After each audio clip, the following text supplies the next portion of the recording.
রমজানের পরে অনেক দিন পর ব্লগ ছাড়লাম। আসসালামু আলাইকুম, কেমন আছেন সবাই? আশা করি সবাই ভালো আছেন। আশা করি সবাই ঈদটাও ভালো করে কাটিয়েছেন। আমিও কাটিয়েছি আলহামদুলিল্লাহ।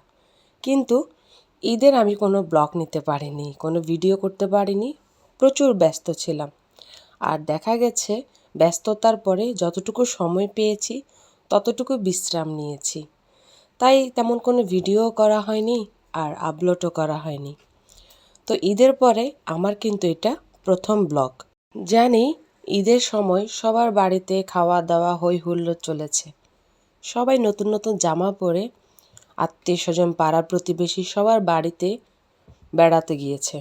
কিন্তু আমি আসলে সবই করেছি, আর কিন্তু ভিডিওগুলো নেওয়া হয়নি।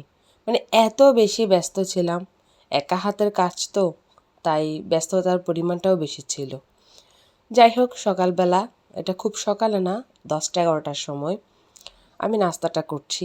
অনেক দিন পর রমজানে আসলে তখন তো রমজানে তো রোজা ছিলাম, নাস্তা করা হতো না। আর ঈদের পরেও খুব ব্যস্ততার ভিতরে গেছে, ওরকম নাস্তা হালকা পাতলা করা হতো। তো আজকে অনেক দিন পরে ভাবলাম যে একটু সিঙ্গারা খাই। টমেটো সস দিয়ে সিঙ্গারা খেলাম। এরপরে রান্না বান্নার জন্য চলে আসলাম। অনেক দিন মশলাপাতির খাবার খাওয়া হয়েছে।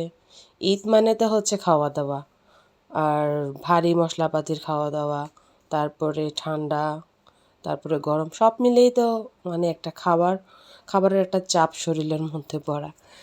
তাই আজকে ভাবলাম যে আজকে একটু হেলদি খাবার খাই, শাকসবজি খাই। তো ওর বাবা শাকসবজি এনেছে আর চিংড়ি মাছ এনেছে। শাকসবজি কাটার পরে এর মাঝখানে ওর বাবা একটা তরমুজ এনেছিল। তরমুজটা আমাদেরকে মধু মধু রসমালাই বলে বলে কেটে দিয়েছিল। আসলে এই কথাটা ভাইরাল হওয়ার পর থেকে সবার মুখে এই কথাটাই মানে বেশি হয়ে গেছে, মধু মধু রসমালাই আগুন। যাই হোক, তরমুজটা কিন্তু খুবই মজার ছিল। এটা খুব মিষ্টি ছিল, দেখতেই পাচ্ছেন কত লাল। এখানে আমরা সবাই মিলে খাচ্ছি। আমি কিন্তু কাটা বাছার পরে হাতটা ক্লিন করে তারপরে খাচ্ছি। এরপরে পেঁয়াজের ঝুড়ি থেকে পেঁয়াজ রসুনগুলো নিচ্ছি। যেহেতু যাই রান্না করি না কেন পেঁয়াজ রসুন তো লাগবে, যেহেতু আমরা পেঁয়াজ রসুন খেয়ে অভ্যস্ত।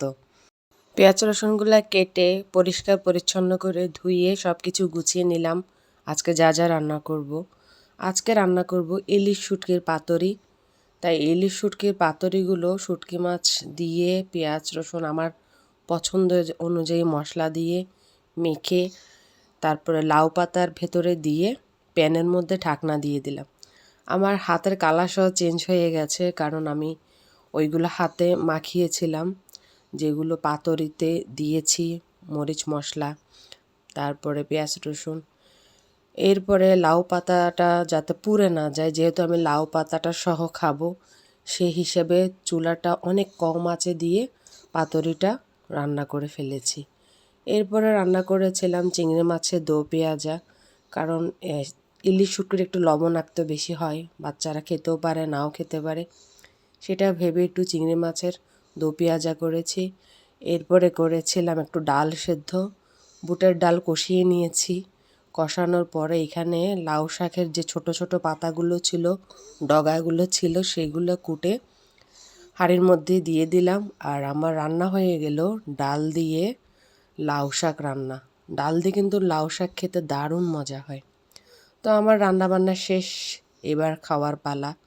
খাবার টেবিলে চলে আসলাম, বরাবরের মতো আমি সবার পরে।